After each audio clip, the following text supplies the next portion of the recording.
Hello everyone, my name's Northern Nate. Welcome back to another episode. It's been a while, it's been a few months. As you can see here, I'm in a new kind of office slash studio, just getting my shit together, it's kind of set up and everything. Computer's running great now. I've got a new microphone, you can see new microphone here from a good friend, so that's all good. So today, in order to kind of revamp myself and reintroduce myself to the YouTube channels, I thought I'd do a pickup video for you guys today. It's been a few months since I did one of these pickups, so I thought, hey, why not start off with one of my favorite things to do and talk about recent games that I've picked up. So first off, something fairly new. This is Batman Arkham Knight. This glare. Ooh.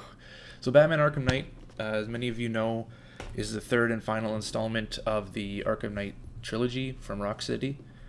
So far, I've completed the main portion of the game. However, there's like all these side missions that you got to do, which is kind of bullshit. Like things like taking out towers, taking out kind of defense systems. I'm still struggling with the Penguin stuff. I don't really care for the Penguin missions. It's basically just go into his warehouse and kind of wipe out his whole army, which isn't the greatest. The main story is pretty awesome.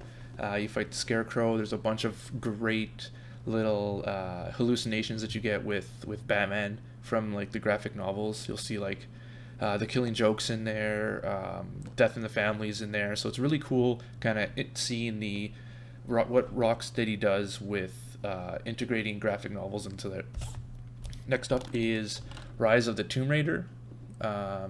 This is exclusive to Xbox One for the time being until whatever, I think it's like November or something when the PS4 version comes out. I've enjoyed the first Tomb Raider a lot, and Rise of the Tomb Raider blows that out of the water. It's one of my favorite games of this generation. I've beaten the main story, and there's a bunch of little challenges that you can do, so I'm greatly excited to start up into that side quest stuff. Next up is just a couple random 360 games I got from EB Games. They have their buy two get one free or buy one get two free shit. So first up is Tropical 5. This is a RTS type game. I haven't put much time into the other ones yet, but I really want to try these. El Shaddai.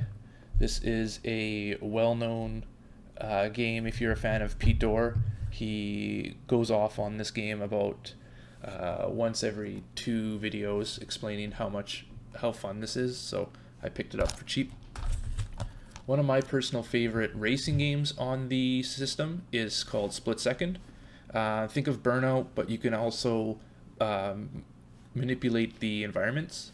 So you have things like big boats that you can shift hauling crates over, and you can smash enemies, and you can change the entire layout of the racetrack. So I thought that was really a really fun addition to a racing game.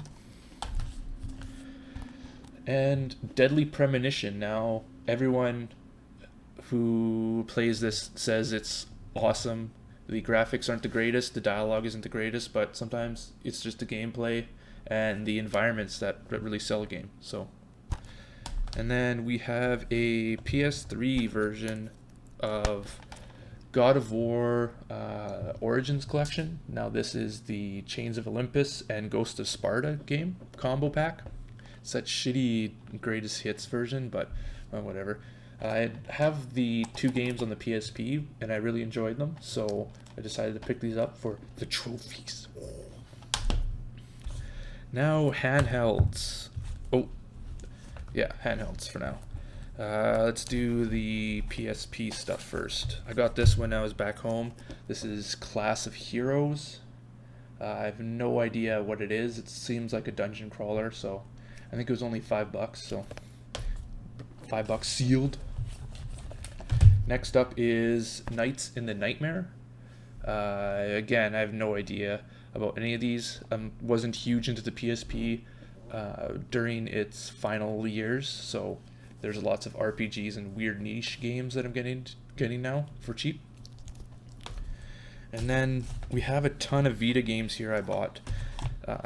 when I was back home. They were really cheap, brand new, under $5. So here's Silent Hill Book of Memories,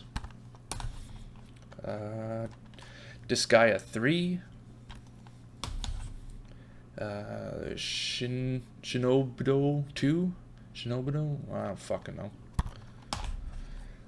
Gravity Rush, I heard great things about this, and there's a sequel coming on the PS4. And Wipeout 2048. Man, I gotta get used to this glare.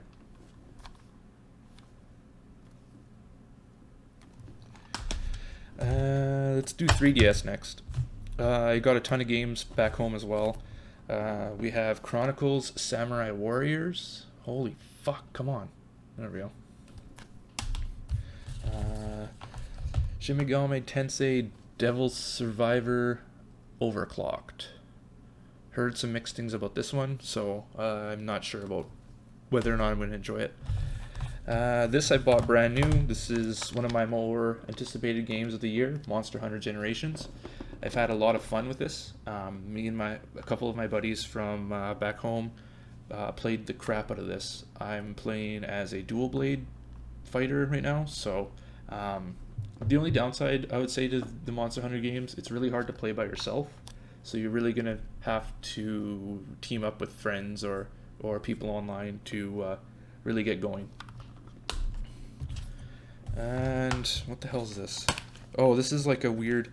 This one's called Quad Desert Fury. When me and my buddy Cons went game chasing back home, and they had this game for under $5, so I knew I had to have it. Another game that kind of gets a lot of crap, and rightfully so, that is Hyrule Warriors Legends. This is the 3DS version of the Hyrule Warriors game on the Wii U, except they added like this female Link called Linkle or some shit, I don't know. There's a bunch of DLC that you can get for it. The graphics are crap, essentially. They don't have as many characters or bad guys on screen as the Wii U version, but it still plays like a Dynasty Warriors game. It's still fun to play and pick up. I got this for, I think it was like $20 or something. I think it was on sale because nobody's buying the fucking thing. So, and it came with like this, art book, and it just has like a bunch of random art in it. So yeah, it's just about the game, and then the characters. There's Tetra, she's in it, and all that fancy jazz. I don't know, I enjoyed the Wii U version. I'm somewhat enjoying the 3DS version, just for on-the-go stuff. And finally, one of my other most anticipated games for the year, I recently picked up Tokyo Mirage Sessions Sharp FE. I haven't put enough time into it to fully give my opinions, whether it's great or not. It's really hard to find now. Not a lot of people play the Wii U anymore, so it's just like you basically have to ask around and check like eBay and shit for like, especially an RPG like this. So anyways, guys, I hope you enjoyed some of my pickups. Let me know in the inbox or the message board below what you think of these games. Don't forget to like, comment, and subscribe so I can holler back. Until next time.